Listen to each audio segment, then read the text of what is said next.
Welcome to Thriving in Business and Life. I'm Christopher Harding. And I'm Will Wilkinson. Welcome to the program. Hey, Will. So we're going to dive into a topic today that is really one of your specialties. It is the process of visioning. This is one of my favorite modules in our program. And I was just saying to you before we started the show how disappointing it is to be listening to great information, like I was in a workshop last night, that's so poorly presented because they forget to lead with vision. So we're going to get into the depths of what that means on the show today. Well, so that's an interesting place to start, maybe, is that we've talked about before that a lot of times the standard mode of operation, you could say, is problem solution. Right. Identify the problem Right. and come up with a solution. And you're proposing something different than that. Exactly. That is the old paradigm, and it's very strong, but so were dinosaurs. And when they ended, they were gone. So this old paradigm problem solution means that we tend to see life as a problem that needs solving. Right. And that immediately flings us into a very mental zone of trying to figure out what to do.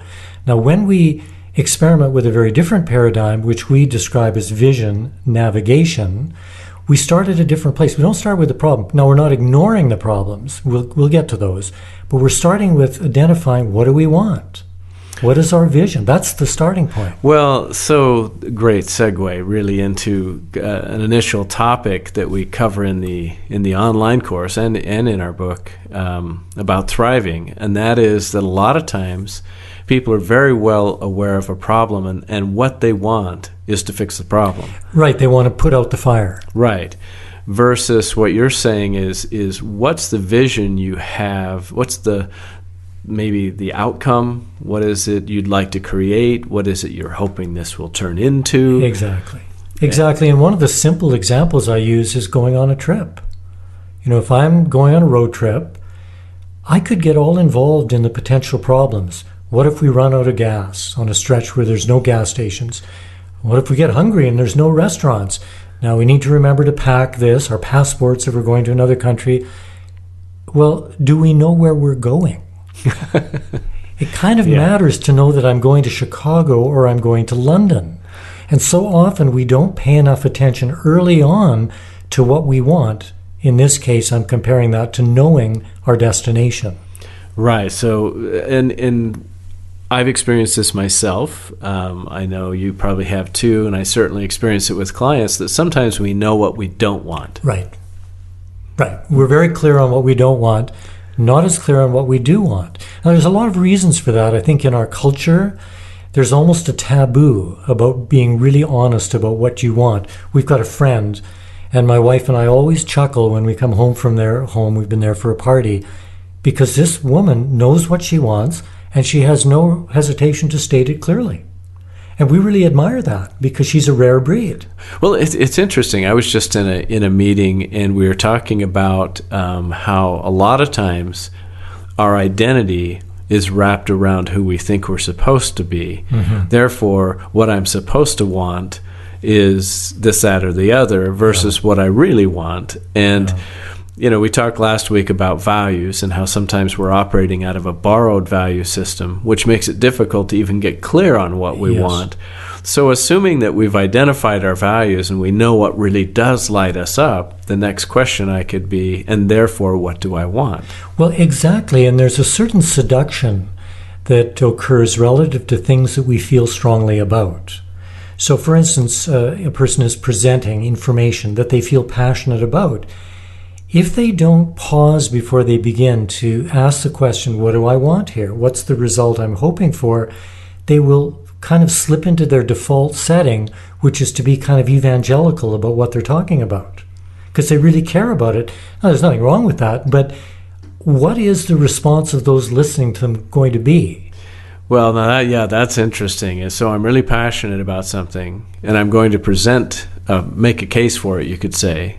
And the question is, what is the result I hope to get? What do I want? What am I hoping people do? And then I could come back and ask the question, well, given that this is what I want or need, how could I go about it? This is where the navigation part comes in, right? How could I go about it in a way that creates the greatest likelihood that that's going to happen? Well, we are articulating a key communication success tool right here, because when I am communicating something that I feel passionate about, but I haven't been clear about the outcome that I want with who I'm communicating with, I'm only giving them two options: agree with what I'm saying or disagree.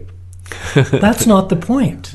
The communication is supposed to lead us somewhere. So if I take the time to get clear on what I want, well, I'd like these people to go to this website and sign up. I would like people to understand some particular issue. I'd like to inspire people to do this or that. That will change how I present my information and give them a wider menu of options. Well, as you're saying that, one of the things in this particular chapter of our book and the corresponding online course module is about putting vision first. And this is what you're saying, is put vision first so that you get real clear on what you want, and then you'll better know how to get there. Now, the other part of that is I have to know where I am. Yes. Yeah, in any journey, there's those two things you need, where you're going, but also where you're starting. Any of us who've been in a mall, with like 1,000 stores, appreciate those little maps that say, you are here. Now, I've seen some that don't mention that. The sticker fell off or whatever. So you look at it and you go, okay, there's where I want to go. It's A16. But where am I now? So this is the other part of using vision as a tool. Well, so if I think about, okay, I've got a goal in mind. I get clear. Okay, this is what I want. Here's the outcome I'm looking for. There's a process you talk about. Okay, so I know where I want to go. I've got that outcome clearly delineated, and then you have a 3-step process that you like to use and I've learned to use that isn't real common, I think, for people in creating visions. But talk about those 3 steps and why they're important. Well, this relates to the way we began, which is challenging the problem-solution paradigm.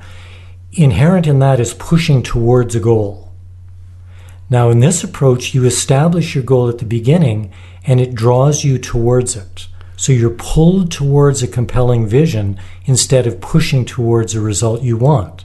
Now, that's very important to say before I articulate the 3 steps. Because so let me just kind of think through that. So one feels like there's a whole lot more efforting. I am pushing towards a goal. Yeah, picture a rock. You're pushing it up the mountain. Right. What a joy. The other side of that is you're saying is you've created a vision. You're clear enough on the outcome, and it's compelling enough to where there's actually some kind of magnetic draw that is pulling you. Yeah, and this is very practical. It's very, very well proven. I remember reading about a doctor who was struggling to convince one of his patients to quit smoking. And finally, he said, you have a daughter, right? Yeah. Well, would you like to see her graduate from college? And he said, well, what do you mean? So if you don't quit smoking, you're going to die, and you won't see her graduating from college. And the doctor described witnessing his patient imagining what it would be like to be there when his daughter graduated from college. He quit smoking that day. Interesting. So the vision, the motivation, you could say, that was in that vision was compelling enough to where it became obvious for him what he needed to do. He got in touch with what he wanted. He didn't know until then. It was just vague. So the 3 steps begin with, the first one is to say it. In other words, come up with a few words that describe what the fulfilled goal would be. I got the raise. My wife and I renewed our vows. So you're saying that, though, as if it had already happened. That is the key. We go into the future in our imagination, past the point that we're aiming for, and we reflect back on our success. So future casting. Future casting, exactly. Yeah. Well, in some ways, it is future casting, and in other ways, it's back casting. Yeah, right, because you've gone to the future and you're looking back. Right, it just depends where you are at. But the key is to, instead of pushing towards a goal, to establishing a magnetic vision that pulls you towards it. And the first step is to say it. Just in a few words, what it is. This man would have said, if he was using our process, I'm standing, witnessing my daughter having graduated from college. Right? Now, Yeah, that's yeah. very different than I want to live long enough to see my daughter graduate. He's actually having a visceral experience of what that will feel like. Now, the second step is to picture it, to see it. You say it, and then you see it. So he would go, I'm standing in a big crowd of people. I was sitting, but the minute I heard my daughter's name, I jumped to my feet. My wife is beside me. We're both in tears. People are cheering. I'm looking up. I see my daughter. She looks so radiant and happy. I'm so proud of her. So bringing in as many senses as possible. And now he's starting to talk also about feeling Which proud. is the third step. He identifies how he feels. Now, this is not how would I feel. That's kind of where you begin. But where you get to is how am I feeling in that future moment. in that future moment. It's quite a game. Well, it is, and we've talked about this before. This is a process that's actually been utilized by athletes a lot for years, where I saw during the Olympics, some of the snowboarders in particular, they caught them standing there before doing their run, and they had talked to him and said, oh, okay, look, he's visualizing his run. Right. He's seeing himself go through each thing. His body is actually going through the feelings and the sense of success. He's seeing himself land this jump, whatever it might be. And the beautiful thing about it is, from what we learn from brain science, is our mind, when it's had that real of a felt experience, doesn't know that it hasn't already happened. Exactly, and this is the secret that superachievers know. There's often these ads that show up here and there. Learn the insider secrets for making money, for having the perfect relationship, etc. Learn what they don't want you to know, that kind of thing. Right. Well, we would like everybody to know this, right? Because it's a better way to live.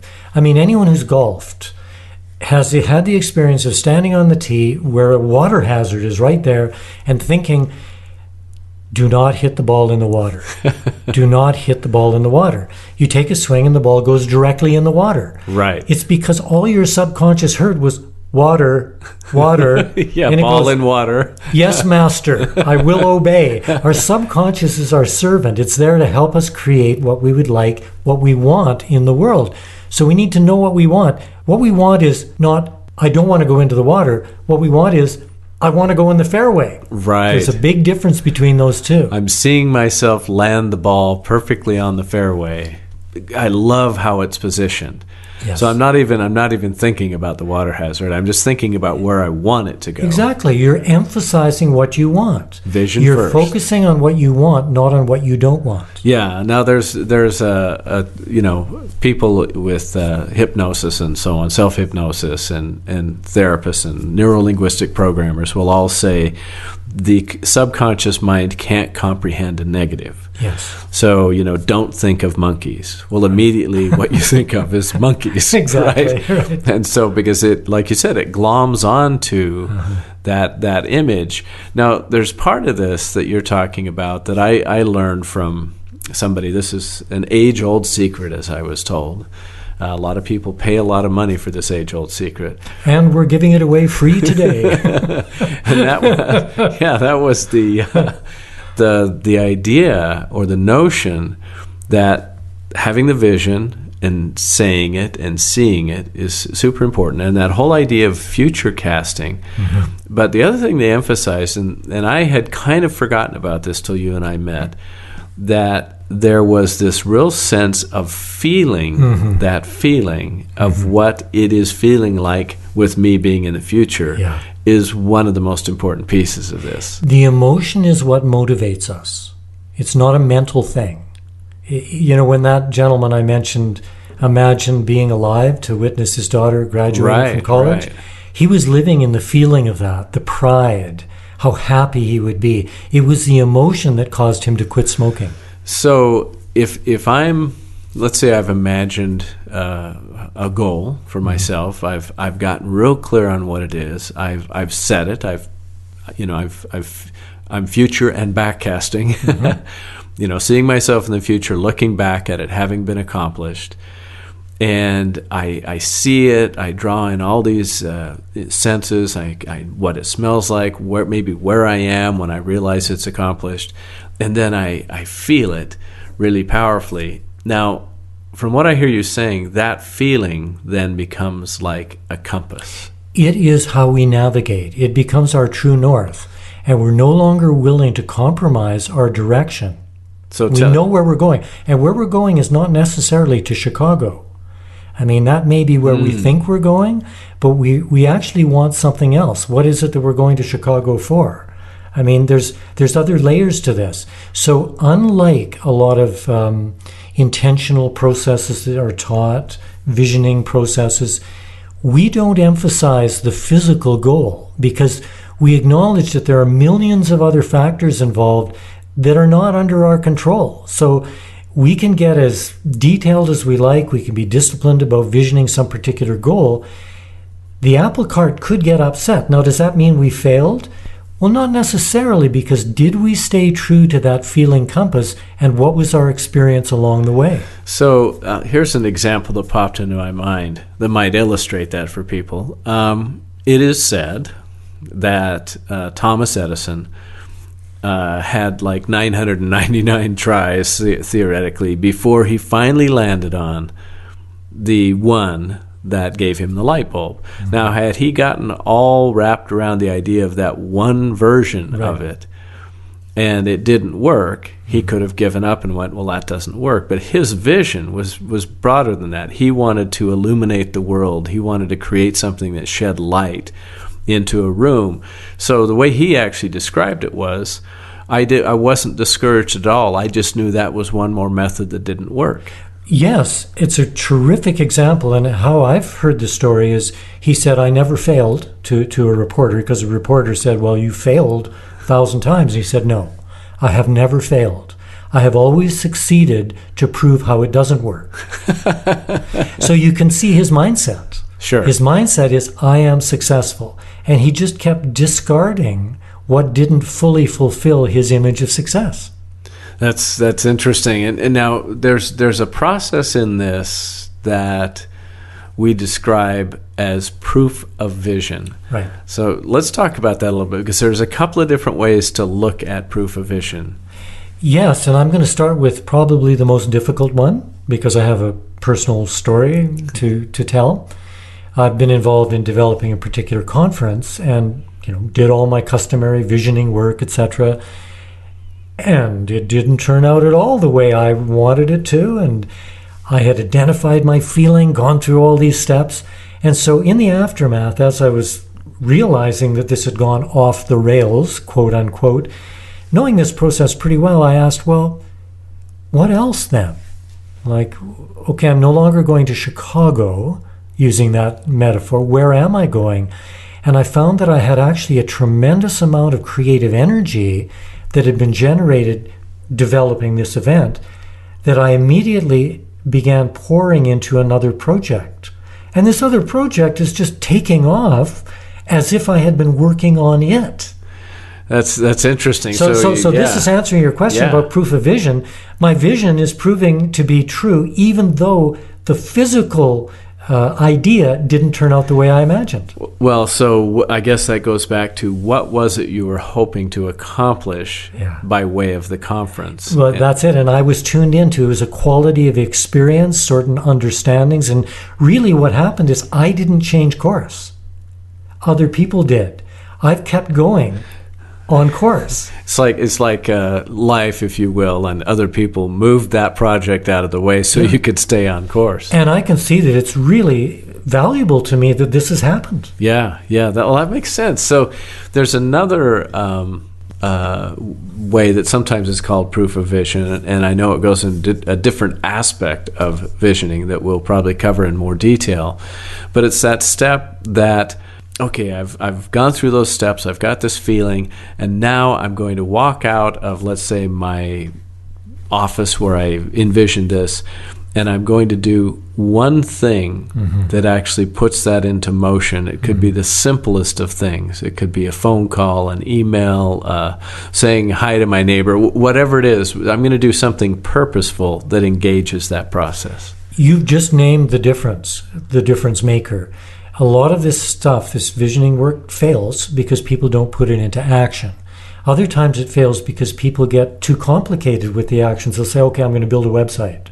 Well, that's not Right. an action. That's a series of a whole lot of actions. So we really recommend that a person clarify what they want, get really clear, do this process of saying it, seeing it, feeling it, and then picking one simple action that they can do that is vision-led. And then one simple step at a time, they can move towards the fulfilled vision. Right. So it's not magical in that sense. It's actually very practical. You do have a to-do list. There are things to do, but they're vision-led. They're filled with this energy that you've created. So when we were talking about infusing our values into everything we do in order to really increase the quality of our life, you could say, and our interactions, what we're also talking about is infusing vision into the activities we're doing, so that those activities we continue to stay in touch with the feeling of the vision fulfilled. Yeah. Because otherwise, sometimes you know how you get burdened down with the task list, Right. and you lose sight of what in the heck are we doing this for. And Right.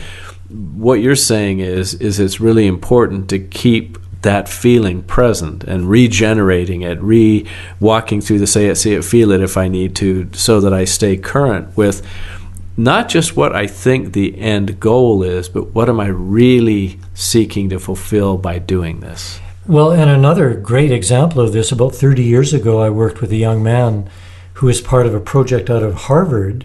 They were working on the SALT negotiations with the former USSR. Kind of a big deal. Kind of a big deal. And this friend told me some amazing stories about how his colleagues, Roger Fisher, Bill Urey, they wrote the book Getting to Yes, led the negotiations by establishing a vision of what everybody wanted and then working from their different positions to get there. Now that's utilizing what we're talking about, putting the vision first. But the interesting part of the story is that they were still deadlocked. They were getting nowhere until one of the Americans brought over to Moscow a Cabbage Patch doll. Now that'll date this, when were Cabbage Patch dolls around, 30, 40 years ago. And he gave it to Arbatov, who was the grim-faced negotiator for the Soviets. Nobody had ever seen this man smile. They doubted if he was capable of smiling. He was so grim. And the American envoy said, here, I know you have a granddaughter, Katya was her name. I thought she might enjoy this. That cracked open the negotiation. It was the equivalent of seeing the daughter graduate. Exactly. They connected with some kind of feeling that they shared across cultures, across ideologies, across positions. That is a huge key to negotiating difficult problems. And in some way, that ended up in a Sting song. If you recall this, one of his lyrics of his songs is, "And the Russians love their children too." That's exactly right. That could have been written about this particular event, because they all realized that if there was nuclear war, their children would die. And they all loved their children, they loved their grandchildren, and that is what cracked open their dispute. That's interesting. So the whole idea then is really starting to get clear on what it is I do want. Say it, see it, and really feel it. Mm-hmm. Keep that feeling alive, and then connect my actions to that. Mm-hmm. And so that Step by step, small by actions. step. That's Really, where we yeah. get very methodical and very practical. We don't want our listeners to think this is airy-fairy. This is extremely pragmatic. Yeah, then I think other piece you talk about is really leveraging the power of wonder. Yeah. So anybody who's read Good to Great understands the big, hairy, audacious goal, Right. and all of those things. And so the question is, when is big too big? How do I know whether the vision or goal I'm creating is just really unrealistic and out of my reach? That's a tremendous question, and the way I deal with that is to make sure that I have one that's out of reach. I want to move the goalpost so far down the field and know that I've got something impossible in mind to create a context for everything else I'm doing. So I have some huge overriding vision that, as the BHAG concept goes, it needs to seem impossible. And that makes everything else seem a little bit easier. I want to lose 5 pounds. Well, now suddenly that doesn't seem so hard because my vision is that the obesity epidemic in America would end. Right. Okay, so that puts it in perspective. And then we get very practical. For instance, a person might be thinking, well, I need to make more money. So they might think that they can use this technique and go, okay, well, I'm going to make $1 million this month. Well, their subconscious is never going to believe that. Right. So the test to know whether a big vision is reachable is actually within us. We can go, okay, I'm dreaming, I'm visioning that I can get this raise, that blah, blah, blah, whatever it is. Then you just check with yourself. And you can either get a yes, a maybe, or a no. And then you adjust from there. Yeah, that's great. So you're basically engaging your own inner BS detector. Exactly. You're calling yourself. And this is a tremendous skill to develop, is our own intuition about our lives and about the decisions we're considering. You know, I was talking to somebody who was going through a goal-oriented process, and they said that one of the things they went through this whole process of imagining it, and they got themselves all feeling it. It was almost like borrowed feelings, you know. Mm-hmm. And then when they really checked in and said, I think it was what their partner said to them, well, that sounds really great. Is that what you actually want to do? And they were like, oh, wow. No, it's not. I'm so glad you brought that up, because often this kind of conversation tends to lean only towards fulfilling something that we want. Actually, we can use it to determine what we want and what we don't want, and sometimes we will change direction because of this process. Well, so much more to be able to talk about with this, and gratefully we've got some other aspects of this that we'll cover in the coming weeks. So if you have comments or ideas or stories about visioning process for you, you can reach us at thrivinginbusinessandlife@gmail.com. I'm Christopher Harding.